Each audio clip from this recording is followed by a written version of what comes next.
Assalamualaikum warahmatullahi wabarakatuh. Puji dan syukur kami ucapkan atas kehadirat Allah Subhanahu wa taala, atas segala rahmat, hidayah dan karunia-Nya. Sehingga kami dapat menyelesaikan makalah studi kelayakan bisnis dengan judul Aspek Hukum atau Legalitas Suatu Bisnis. Makalah ini telah kami susun dengan maksimal dan mendapatkan bantuan dari berbagai pihak, sehingga dapat memperlancar pembuatan makalah ini. Untuk itu kami menyampaikan terima kasih kepada semua pihak yang telah berkontribusi dalam pembuatan makalah ini. Terima kasih juga kami ucapkan kepada Ibu Sulastri SEMSI selaku dosen pengampu studi kelayakan bisnis, dan terima kasih juga kami ucapkan kepada teman-teman semua yang telah mendengarkan. Baiklah, kami akan mulai ke materi. Tapi sebelum itu kami akan melakukan perkenalan singkat terlebih dahulu. Baiklah, saya Dika Puspita Liswardi sebagai moderator. Kemudian rekan saya selanjutnya. Terima kasih saya ucapkan kepada rekan saya Dika Puspita selaku moderator. Perkenalkan, nama saya Darmadi. Kemudian rekan saya selanjutnya. Terima kasih kepada rekan saya selaku moderator. Perkenalkan, nama saya Irfan Fauzi. Kemudian rekan saya selanjutnya. Terima kasih kepada moderator. Perkenalkan, nama saya Sylvinada Putri. Kemudian rekan saya selanjutnya. Terima kasih kepada moderator. Perkenalkan, nama saya Widya Pristila. Dan selanjutnya saya kembalikan kepada moderator.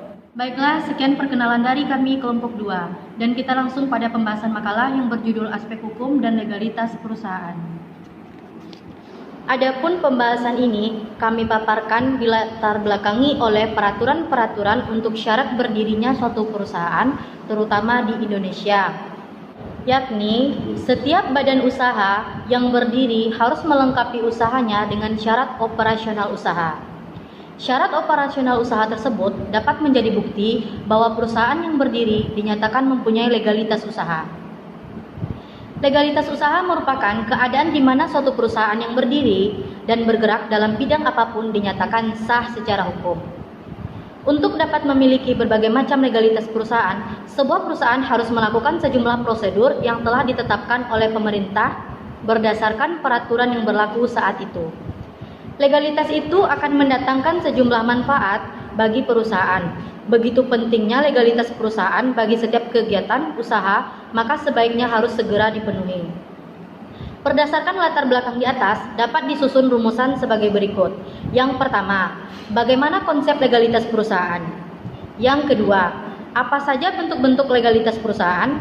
Yang ketiga, bagaimana cara memperoleh legalitas perusahaan? Yang keempat, apa saja manfaat pendaftaran perusahaan? Dan materi selanjutnya akan dipaparkan oleh rekan saya. Terima kasih saya ucapkan kepada moderator yang telah memberikan kesempatan kepada saya untuk menyampaikan materi selanjutnya. Demi mempersingkat waktu, baiklah saya akan langsung saja menyampaikan materi sebagai berikut. Materi yang akan saya sampaikan pada saat ini adalah tentang pengertian legalitas perusahaan dan bentuk legalitas perusahaan. Legalitas perusahaan. Legalitas perusahaan adalah bentuk usaha yang memiliki persyaratan undang-undang dan dinyatakan sebagai bentuk usaha yang sah. Dalam arti kata, di mana perusahaan yang bergerak dalam bidang apapun dinyatakan sah menurut hukum. Beberapa macam dokumen legalitas perusahaan, yakni adalah 1. Akta pendirian perusahaan, NPWP, SIUP, SITU, dan PDP. Dan selanjutnya adalah bentuk-bentuk legalitas perusahaan. Adapun bentuk-bentuk legalitas perusahaan itu adalah nama perusahaan. Nama perusahaan ini sangat penting karena nama perusahaan adalah jati diri yang dipakai oleh perusahaan untuk menjalankan kegiatan usahanya. 2. Merek perusahaan. Pada ketentuan Undang-Undang Nomor 15 Tahun 2001 bahwa merek adalah tanda-tanda yang berupa gambar nama, kata-kata, huruf, angka-angka, susunan warna atau kombinasi dan unsur-unsur tersebut yang memiliki daya pembeda dan ciri khusus dalam kegiatan perdagangan barang dan jasa. Contoh merek dagang, Lifebuoy adalah merek sabun yang dikeluarkan oleh PT Unilever. Indomie adalah merek makanan yang dikeluarkan oleh PT Indofood dan lain-lain. 3. Akta pendirian. Akta pendirian adalah hal yang sangat penting bagi perusahaan. Akta pendirian ini dikeluarkan dan disaksikan di depan notaris. Selanjutnya adalah NPWP atau nomor pokok wajib pajak. Nomor pokok wajib pajak adalah identitas diri perusahaan sebagai penyelesaian administrasi perpajakan dan perbankan. 5. Surat izin usaha atau SIUP. Surat ini mutlak dimiliki oleh perusahaan karena surat ini adalah jati diri yang dipakai oleh perusahaan atau badan usaha untuk menjalankan usahanya yang sah dan legal. 6. Surat izin tempat usaha atau situ. Surat ini adalah surat izin tempat usaha yang diberikan kepada pengusaha yang akan mendirikan perusahaan dan mendapati tempat usaha yang baru. 7. Tanda daftar perusahaan atau TDUP. Hal ini diatur pada Undang-Undang Nomor 3 Tahun 1982 tentang daftar perusahaan atau tentang wajib daftar perusahaan. Dan surat ini tidak semua perusahaan harus memilikinya. Ada perusahaan-perusahaan tertentu yang harus memilikinya. Semuanya telah diatur dalam undang-undang tersebut. Yang terakhir adalah AMDAL. AMDAL adalah analisis mengenai dampak lingkungan. AMDAL ini dikeluarkan oleh pemerintah setempat di mana perusahaan itu berdiri. AMDAL ini dikeluarkan apabila kriteria perusahaan tersebut akan mempengaruhi dampak ekosistem dan lingkungan hidup di tempat perusahaan itu berdiri. Demikianlah penyampaian dari saya, dan untuk materi selanjutnya akan disampaikan oleh teman saya. Terima kasih. Terima kasih atas waktu yang telah diberikan. Berikut saya akan memaparkan materi selanjutnya. Cara memperoleh legalitas perusahaan. 1. Nama perusahaan.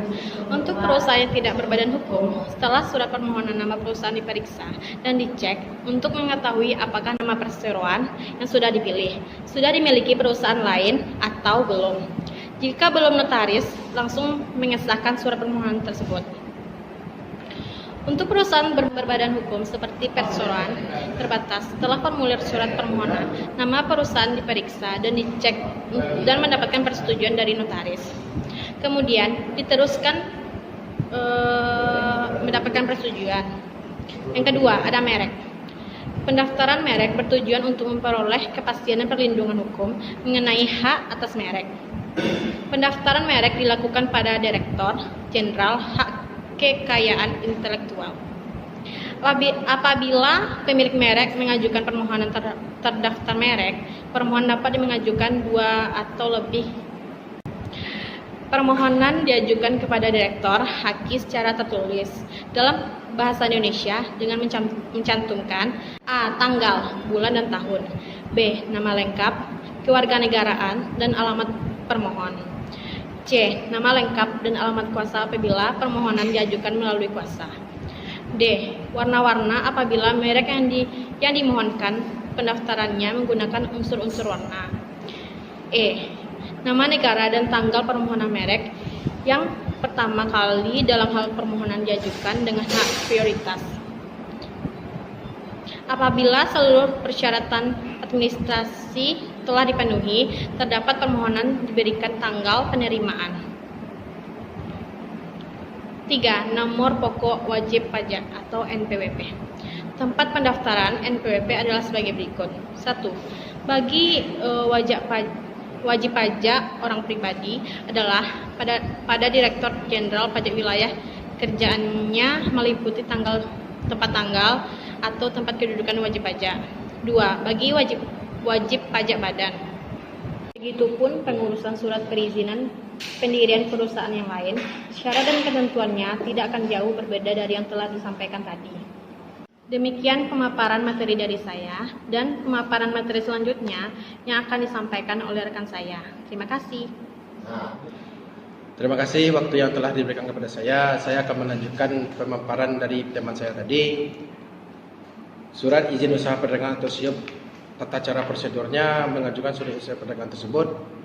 Yang pertama, si pemohon harus mengisi dan menandatangani surat permohonan izin dengan menampilkan dokumen-dokumen tersebut. Yang kedua, permohonan dan dokumen dilampirkan akan dilihat kebenaran pengisiannya, kelengkapan syarat-syarat penjabat yang berwenang di bidang perizinan atau penjabat yang ditunjuk oleh departemen yang bersangkutan. Yang ketiga, apabila pengisian surat permohonan izin sudah benar dan memenuhi syarat, maka untuk selanjutnya akan dikeluarkan surat perintah untuk membayar hutang. Yang keempat, berkas permohonan izin usaha perdagangan untuk perusahaan yang telah memenuhi syarat akan diterima kepada Departemen Perdagangan dengan surat pengantar dari kantor perdagangan dan perusahaan yang diterbitkan oleh SIOP tersebut. Yang kelima, apabila SIOP perusahaan besar sudah ditangani oleh Kepala Kantor Dinas Perdagangan atau penjabat yang mewakili dan diberi nomor, kemudian segera dikirimkan dengan surat pengantar Kepala Kantor Dinas Perdagangan dan Perindustrian Kabupaten tempat kependudukan perusahaan tersebut.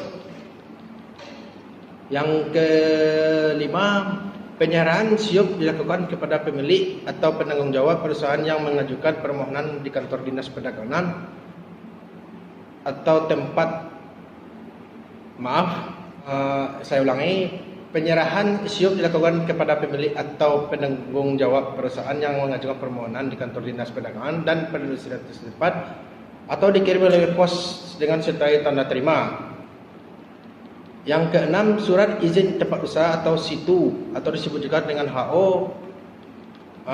Permohonan mengajukan permohonan tertulis kepada Bupati dan Wali Kota dengan mengisi daftar izin yang sudah disediakan pemerintah kabupaten atau kota melalui kantor yang ditunjuk oleh penanya izin serta melampirkan sasaran sebagai berikut.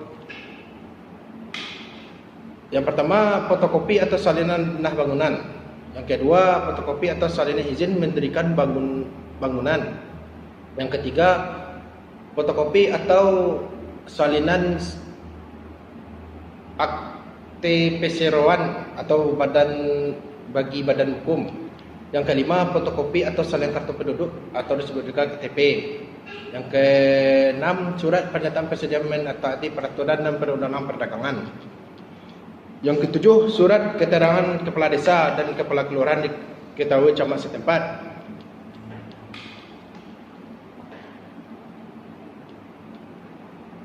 Yang ketujuh, pembahasannya tanda daftar perusahaan atau TDP, dokumen persyaratannya pendaftaran perusahaan. Dokumen persyaratan pendaftaran perusahaan. Yang pertama, perusahaan berbentuk perusahaan terbatas. Yang kedua, perusahaan berbentuk koperasi. Yang ketiga, perusahaan berbentuk CV. Yang keempat, perusahaan berbentuk FA. Yang kelima, perusahaan berbentuk perorangan. Yang pembahasan ke-8, AMDAL atau disebut dengan analisis mengenai dampak lingkungan.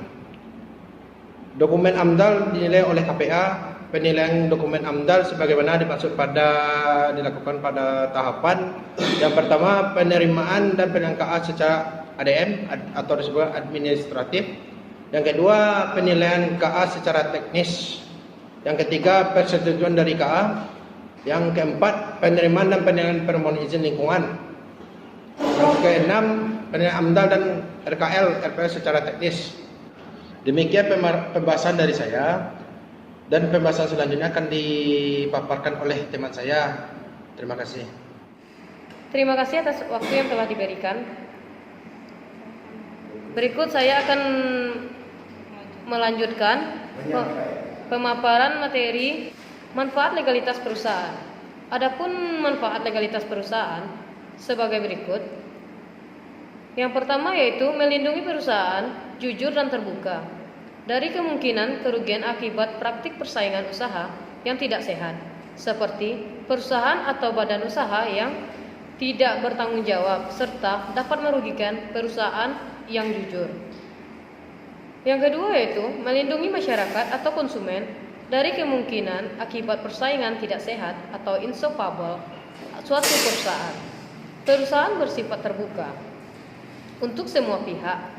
Yang ketiga, mengetahui perkembangan dunia usaha dan perusahaan yang didirikan bekerja serta berkedudukan di Indonesia melalui pendaftaran perusahaan di kantor pendaftaran perusahaan. Yang keempat, memudahkan pemerintah melakukan pembinaan, pengarahan, pengawasan, dan penciptaan iklim dunia usaha yang sehat melalui data yang dibuat secara benar dalam data perusahaan, sehingga dapat dijamin perkembangan dunia usaha dan kepastian berusaha. Dengan adanya kewajiban pendaftaran, maka jelaslah bahwa buku daftar perusahaan berfungsi sebagai sumber informasi resmi mengenai identitas dan hal-hal yang menyangkut dunia usaha dan perusahaan. Sementara manfaat legalitas perusahaan antara lain, yang pertama yaitu sarana perlindungan hukum, yang kedua sarana promosi, yang ketiga bukti kepatuhan terhadap hukum, yang keempat mempermudah mendapatkan suatu proyek. Jika suatu perusahaan ingin mengembangkan perusahaannya dan membutuhkan tambahan modal, upaya yang biasanya dilakukan perusahaan adalah meminjam dana dari bank. Untuk persyaratan memperoleh pinjaman tersebut, biasanya bank mencantumkan beberapa persyaratan terkait kelegalitasan perusahaannya, sehingga hal ini sangat penting nantinya untuk sarana mengembangkan usaha. Baiklah, sekian dari saya, materi dari saya, maaf. Saya ucapkan terima kasih dan kembali kepada moderator. Terima kasih kami ucapkan kepada rekan-rekan yang telah menyampaikan materi. Dan dari pembahasan dapat kami simpulkan bahwa aspek hukum dan legalitas suatu bisnis adalah suatu perusahaan, baik itu perusahaan jasa, perdagangan maupun industri, dalam menjalankan kegiatannya akan sangat membutuhkan suatu legalitas demi keberlangsungan perusahaan tersebut nantinya. Bentuk-bentuk legalitas tersebut bermacam-macam, tergantung dari bidang dan jenis perusahaan tersebut. Bentuk-bentuk legalitas tersebut antara lain nama perusahaan, merek, nomor pokok wajib pajak atau NPWP, surat izin usaha perdagangan atau SIUP, surat izin tempat usaha, dan tanda daftar perusahaan. Legalitas tersebut akan mendatangkan banyak manfaat bagi perusahaan nantinya. Manfaat tersebut diantaranya dalam hal perlindungan dan tindakan hukum yang berhubungan dengan masalah perizinan, dalam hal promosi produk, dalam hal bukti kepatuhan terhadap hukum, dalam hal permudahan mendapatkan proyek, dan dalam hal mempermudah mendapatkan pinjaman dana untuk perluasan perusahaan. Sekian pemaparan materi dari kelompok 2 yang berjudul aspek hukum dan legalitas perusahaan. Apabila ada penyampaian dan pembahasan yang tidak tepat, untuk itu kami mohon kritik dan saran kepada pemirsa. Akhir kata dari kami, semoga semua yang kami sampaikan ini bisa bermanfaat bagi kita semua. Banyak maaf dan terima kasih. Assalamualaikum warahmatullahi wabarakatuh. Así que dale pom pom pom pom pom, ponle carne a mi sazón, son son.